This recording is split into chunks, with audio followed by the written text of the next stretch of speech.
Hello, my name is Dale Forward and I'm a London cab driver. I want to tell you all about how my life has been affected by COVID-19, whilst also chatting to some passengers about their experiences during the pandemic and to see how life has changed for them. I was born and brought up in the East End of London, Bethnal Green. I've been a London taxi driver for 8 years. I've also been lucky enough to have done a few TV presenting jobs in my taxi for BBC One's The One Show. During the lockdown, I've also been doing a temporary job delivering food and essentials for a well-known supermarket. I also produce a lot of YouTube cooking videos about what I eat as a vegan, talking to interesting people I meet along the way. I love London, and being a taxi driver, I get to drive around all the iconic sites. The best thing about my job is the freedom, having a break when I like and working whatever hours I want. I'm my own boss. I meet so many people from all over the world, with different ages, genders, backgrounds, professions, and it makes my job like a storybook. I also love my new electric taxi. It's like driving a Bentley all day. It's really smooth and my customers love it too. First in my cab was a young singer-songwriter called Hayden who was off to see his grandma. Hayden told me that for him there has been some positives to the lockdown. The pandemic's affected my mental health in a lot of different ways. I've had a lot of highs, a lot of lows. I started off quite badly because obviously no one's ever had anything like this before and no one really knew how to react to it. And to suddenly be told that you can't see your friends, see your family, that you don't live with, and obviously going out, enjoying things like music, sport, and everything that we considered normal life was really hard to start with. But then as time went on, luckily I had a bit of a more positive mindset and thought, well, what can I do? Obviously it's easier to think what you can't do, but then there are opportunities for things to do now that perhaps weren't there when we first went into lockdown. So my nan is over 70 with diabetes, and I guess she'd be considered the underlying health issues, but unfortunately she's got, in her mind, she's 21 still, so she didn't normally go out a lot, but it was a bit strange to her that she felt, I suppose, like a lot of that generation potentially do, that they'll be fine and, you know, that they could go out. But I think she accepted it quickly enough when the rest of the family were telling her that she needed to stay inside because we did want to see her again once the lockdown was over. I think this is me. Thank you very much. How much do I owe you? That's just £15, please. Oh, brilliant. Have a lovely day. Take care. Since the pandemic came about, my life has changed dramatically. Back in March, when Boris announced London was going into lockdown, I was going to the theatre with my daughter in the West End, and we were literally turned away at the door. Over the next few days, all the shops, bars and restaurants were shut and the streets were bare. Even some hotels were closed. London was like a ghost town. Taxis were ranking up and driving about, often for hours, trying to get a passenger. The odd job was office workers leaving the city to start working from home. I thought, what am I going to do now? As us taxi drivers are self-employed, and if there's no customers to pick up, we don't get paid. Then a fellow taxi driver told me one of the big supermarkets was looking for delivery drivers. So I went along to an induction day with quite a few other people, and I ended up getting a temporary job as a delivery driver. I was tasked with driving one of their vans part-time, delivering food and essentials to the old and vulnerable. It was the only industry that was really busy at that time while we were in lockdown. Next in my cab was Hayden's nan. She told me what she missed the most since the pandemic started. My garden at the moment is absolutely beautiful. And I was sitting in it the other afternoon, and admittedly the children have done lots of weeding and things for me, but I thought, how come each year I really don't have this garden as good as this? And then I tweaked, and the one thing I have missed absolutely is the tennis. So most of the time, once the play season started, instead of being out in the garden doing it, there I was indoors watching the television. My grandson Hayden and I have absolute opposite views on lots of things. He is a great kid. He's very bright, very smart. He is a very caring boy. And the one thing he misses a great deal is a cuddle. He's a very cuddly boy. And he sort of brings things to me, and he won't come near the door. And a lovely thing he did right at the beginning was I needed some cash, because I use cash a lot. And I said to Hayden, "Oh, can you go and get me some cash?" Because I wasn't going to go and queue up at a cash machine. So he went and got the cash for me, and when he brought it, it was unbelievable. He had sanitised every note, which was lovely. He put them in an envelope, all sanitised, so I opened the envelope with absolutely everything stuck together. So I then had to spread all the notes out to dry them out, and I sort of felt like I was a forger, where they used to pin them up on a line with a peg till they dried after they forged them. But he's great. Talking to Vale made me think what I really miss. I miss the buzz of driving around London and the people I pick up. Some of them love to chat about anything really. It's quite therapeutic for them and me to listen and share our life experiences. They know they'll never see me again. The other thing I really miss is hugging my family and friends. Hugs are so therapeutic. It was my birthday in May, and I went for a social distance walk in the park with my daughters, but we couldn't hug each other. It's so hard. Thank goodness I've got my little Chihuahua Dolly to hug, as I don't know what I'd do. I've never said I love you so much as I have recently. I mean, I'm even saying to my friends, love you. Next in my cab was charity worker Sam Shaw, who has recently made a big life decision. A bit concerned about my future. No one knows exactly what's going to happen. Actually going to move out of London, so I have a healthier lifestyle living outside of London. But it has made me feel that I need another heartbeat in my home. And where I live, I can't have a dog. And I want a dog. So hence I've decided to move out of London. The types of dog I'm looking for, I was thinking of a Labrador, but my hand in a pooper scooper bag doesn't sound too good, picking up the rubbish. So I might go for a smaller dog, and I'm thinking of maybe a cockapoo, I don't know.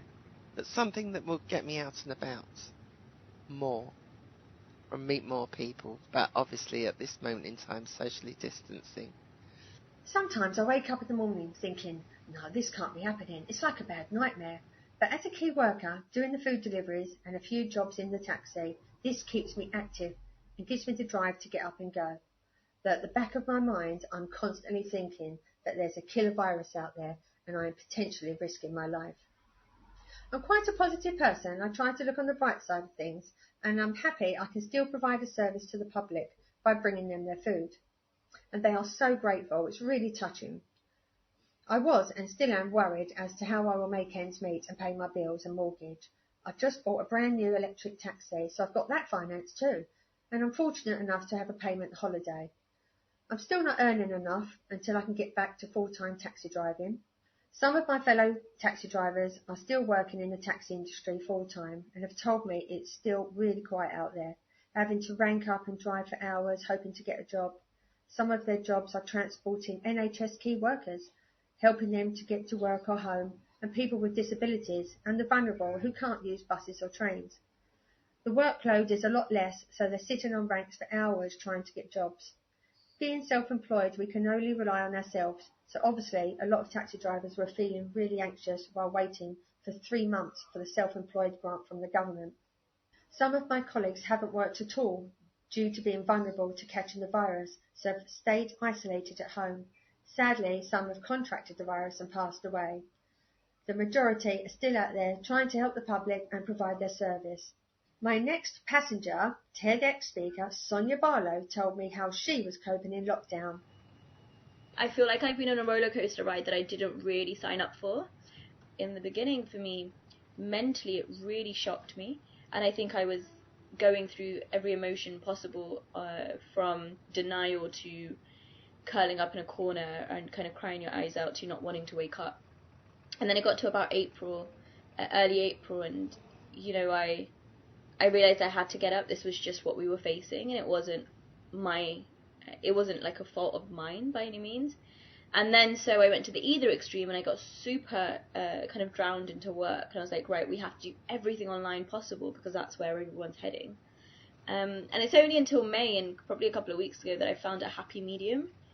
And you know, that's kind of the truth of it, is I don't think there was ever an expectation that this was going to happen, and when it did happen, I definitely don't think that many of us, if not all of us, we just weren't ready, because it's, we just didn't think that it would impact us so greatly. Honestly, I have found a great sense of comfort in communities that we are building online. The one thing that's really got me through this is having technology. It's the fact that I can message, or I can ring, or I can chat with someone regardless of where they are in the world, and talk about how I'm feeling and how I'm handling it, and get their perspective and see if we can kind of come to a mutual conclusion, or share tips and tricks. So, the technology has really helped us, and I definitely think it's helped me to cope and to find a sense of comfort. On the flip side, the mental health piece is a really big one that I've struggled with, especially coming from a South Asian background. We don't tend to talk about mental health and what it's doing to us as openly as maybe some other cultures or narratives. And so for that, I've been very conscious in, for example, making sure I go for a walk 20 minutes a day, or I've started jogging through the Nike Run app and challenged myself, for example, in this month to run 50k over the month period. I'm also being quite conscious in what I'm putting into my body, so my eating habits have slightly changed, or the timings that I'm eating has changed. And lastly, I'm making sure that I take at least one day off. So in this case, Saturday is my day off for me, just to not be online or not think about work. I haven't gone back full-time as a taxi driver yet, just a few odd jobs. I've started to go back into London more regularly now, as some of the shops are opening and it's starting to get a little busier. I feel perfectly safe driving my taxi, as I wear protective equipment such as gloves and a mask, and I provide these to my customers in the back compartment with some antibacterial gel. I also spray the whole cab with antibacterial spray after every customer. I recently picked up an NHS nurse who had been working really hard on the front line. I tried taking her to a destination for free as a thank you, but she insisted on paying me. Most taxi drivers I know also don't charge any jobs going to Great Ormond Street Children's Hospital. I've had quite a few celebrities in my taxi, like Dawn French, Sue Pollard, Jeremy Paxman, Matt Lucas and Ruby Wax, etc. But it's usually the ordinary workers who have inspired me the most, like the old guy with his Zimmer frame who gets up and out to work every day to sell his stamp collection at a local market. Oh, my next passenger was author, public speaker and campaigner for mental health, Hope Virgo. Hope isn't letting the pandemic get the better of her. Hi, can you take me to Oxford Circus, please? Okay, jump in, please. Yeah, I've definitely found some positives in lockdown. And I think, the main ones are probably around that slower pace of life. So before lockdown started, I was very set at getting up at the same time every day. So I used to get up at 10 to 6 every morning, and my alarm would go off and I'd literally be straight out of bed in the kitchen making my breakfast, and was really strictly kind of regimented in every single thing I did, and also found it difficult to switch off. So would be going out for kind of dinners with my friends or drinks with my friends, and I'd be kind of checking my phone to check if I'd had any work emails and things like that. So something I have really appreciated, actually having just flexibility in my day. So being able to go out running at 11 in the morning because I don't have a talk to do, or kind of in the evenings at the end of the day going for a quick walk around the common. And just, I think for me, just appreciating all of that stuff again and spending more quality time with people, even though it's kind of remotely done. I'm definitely able to invest so much more in my friendships, which for me was always really important to me, but definitely something that I let slide. And I think the other thing is just actually just appreciating smaller things. So every morning I say something that I'm grateful for. And actually, at the start of lockdown, it was really difficult because there was nothing kind of massive that I felt grateful for. But actually, what it's kind of taught me is that there's so much stuff that I can feel grateful for, and kind of naming that stuff has really, really helped me to just reflect on actually, I guess, how far I've come in my recovery, but also how much stuff I've got around me as well, and how much support I have. So this week, I'm really grateful for my morning cup of coffee. The main thing that I've learned about myself in lockdown is that I'm much further on in my recovery from anorexia than I thought I ever was. So when lockdown started, I mentioned that I was really scared about not being able to go to the gym. And I feel really proud of myself that actually I've come this far in my recovery and I'm still able to push myself further within that. Oh, thanks for sharing that with me. That was really lovely. I was born and raised in London, and I think it's the best city in the world. The population is so diverse, I get to interact with people from all over the world. London has some amazing sights and parks, and so much history that I get to admire every day. My next passenger was stand-up comedian Chris, who told me what London means to him, as well as telling me about an unexpected friendship with a cat. I do think that London is coming together. For example, on my street, the guy that lives opposite me, who I have known on and off, his wife's had a stroke and is at risk of COVID and has had symptoms. And I know, for example, that I've been trying to get to know him more and help him out, give him some meals and takeaways, and my other neighbours have done that too as well. And it's quite cool because I think it's almost going to be London's going to be resilient and London's going to come through, but not by virtue of London itself, but the smaller communities and roads and streets that make up London. I've really fallen in love with I don't even know who it is. It's possibly a local feral cat, or some neighbour's cat, but it doesn't have a collar and it keeps coming to the house 2 or 3 times a day. And I guess over the period of lockdown, I built this really incredible relationship with the cat, who used to be quite skittish of my wife, but now she's further built that relationship. And I guess it's grown into something even more beautiful because we spend a lot of time with the cat. We leave the door open in the daytime. It spends the day in our house. It goes around, and we just roughhouse and play with it all the time. It's so much fun. I always hated the idea of owning a cat and held people who like cats with the lowest regard. But now I find myself just talking to the cat, and it's nice having someone else. I kind of feel like he's a third member of our marriage right now. So that's really cool. And he enjoys biting and scratching, which kind of gives makes life a little bit more real, breaks up the monotony of the 9 to 5, 3 cups of tea, sit down sending emails, being attacked by a cat that's still trying to, find a way to use its predatory skills in a domestic setting. And it's great fun. I must admit, I've even spent hours just watching the cat playing on the grass from inside my dining room. I mean, so I never thought I'd fall in love with a cat, but I have, put that and sinker.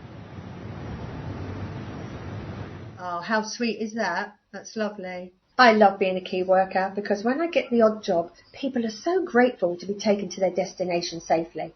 It makes me feel so proud. Likewise, doing the food deliveries, people are so grateful to get their food when they are too vulnerable to go to the shops. I leave the food on their doorstep and I stand back 2 litres. I really loved doing the food deliveries on Thursday night at 8 p.m. when all the people would come out in the streets and clap for the NHS and the key workers. They'd shout out, "Thank you" to me too, which was really nice. It made me well up and feel so appreciated. I love the community spirit. The key workers have kept the UK going by putting their lives on the line to help the public. They're all heroes, from taxi drivers transporting key workers and the public about safely, to the doctors, nurses, cleaners, postal workers, supermarkets, delivery drivers, even your local shops. All 4 of my adult children have decided they want to move back home after this is all over. It changes your perspective on life. We realise we don't need materialistic things as much and we're donating a lot to charity. We appreciate the togetherness more. I don't know if it's me, but I feel the general public are also more caring now. They are generally more compassionate and sincere. People used to say, "Yeah, bye, take care," but now it's "keep well, keep safe," and they really mean it a lot more. I was fortunate enough to give NHS key worker Terry Storer a lift to work. He told me what the NHS means to him and how he is managing in these tough times. If you ask most people that work for the NHS, they never really went there to go and earn the big bucks. It was, to be able to give something back. And I think, that was a really important thing for me, that I can give back to my community. And certainly being someone from this local area, it's lovely to be able to look after the people from this local area. You know, friends of family, and you know, my own family members that come in. It's lovely for them to be able to have someone that can explain things to them. You know, I wouldn't want to work for anyone else. Yeah, I do. My nan was diagnosed with bowel cancer, you know, not long after COVID started, and I haven't been able to, you know, hug her and tell her, you know, and kiss her. Fortunately, we've been able to drive around and speak to her through the door or through the window. Luckily, she's now been able to get her surgery, so that's actually been done, and it's all gone well, you know. So which is amazing, and it's really made me appreciate how much family's important, how much time I'd like to be able to spend with them. Working on the front line as a key worker there, I didn't really worry about my safety at all, to be fair. I suppose it's down to training as well. You know that you know how to do your job properly. We were well instructed by our teams on how to look after ourselves with PPE. I suppose you worry about contracting COVID. I mean, I've just recently had my antibody test, and it came back that I had COVID at some point. When that was, I mean, who knows? The only time that I'd been ill within the last 6 months was at Christmas, and I had some of the symptoms, but not all of the symptoms, and there were some symptoms that didn't really fit with it as well. So who knows when I actually had it myself, or where I got it from. I think social distancing and PPE wearing will carry on for ages. It will take a very long time for people to feel truly safe again. As a taxi driver, I'm worried about the future. I want the hustle and bustle of London's small businesses and theatres to return, and that will mean I get passengers to drive about. And if people don't stick to the social distancing and PPE protection, we might get a second wave, which will be devastating. So it's very tricky. We are torn between people's lives or the economy. It's a difficult balance. There are plenty of top tips for staying positive and looking after yourself now and after the pandemic.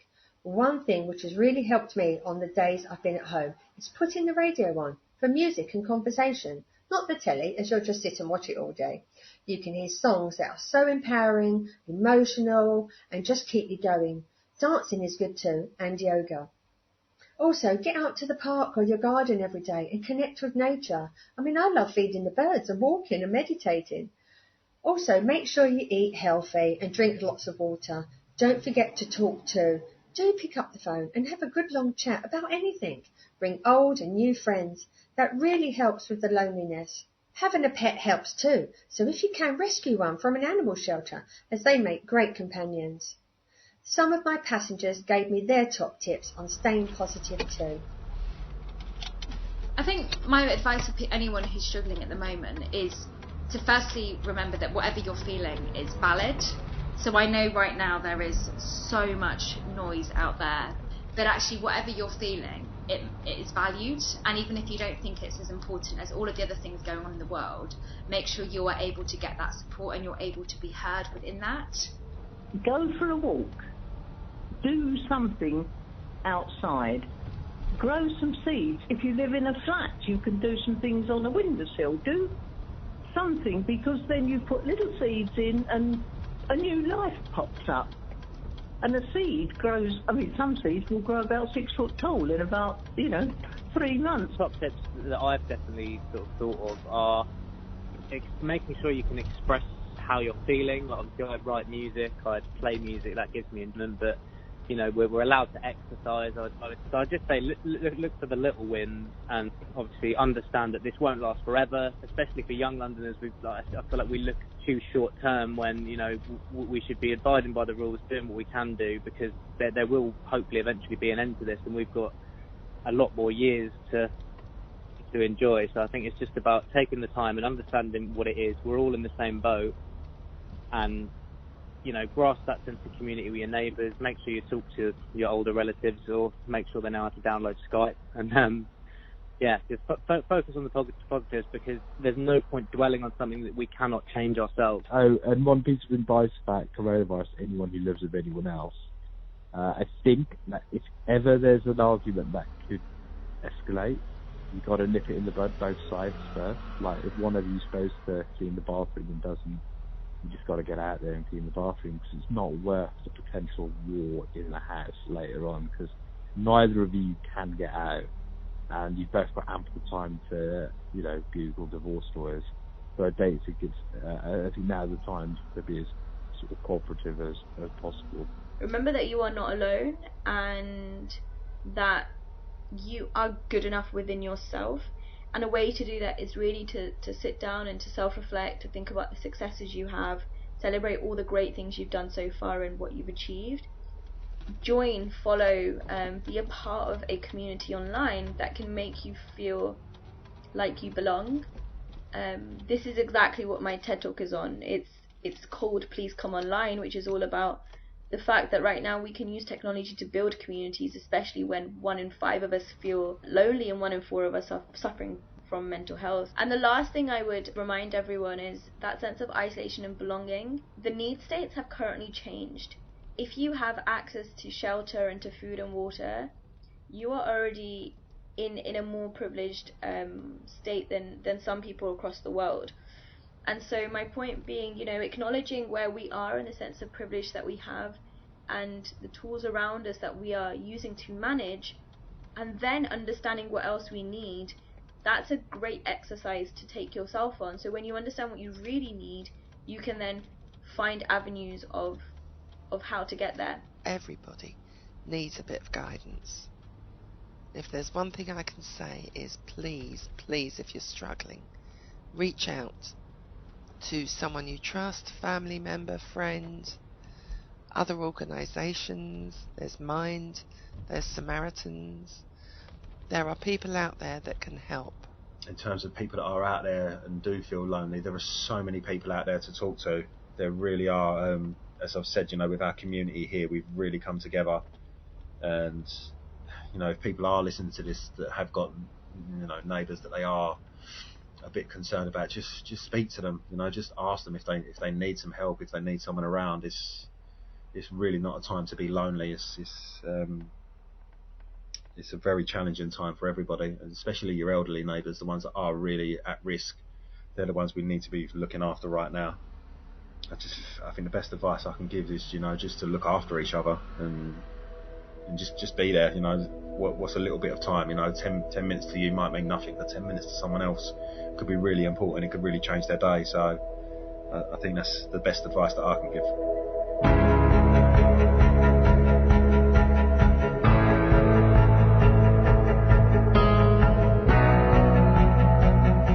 Well, driving around today talking to Londoners has made me realise the importance of staying positive. It's been really moving listening to people's experiences during these past months and how they've been getting through each day.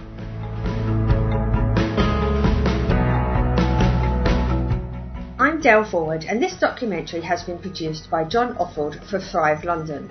If you're a Londoner and you'd like to share your experiences of life during COVID-19, the positives and or the negatives, then please get in touch with Thrive London.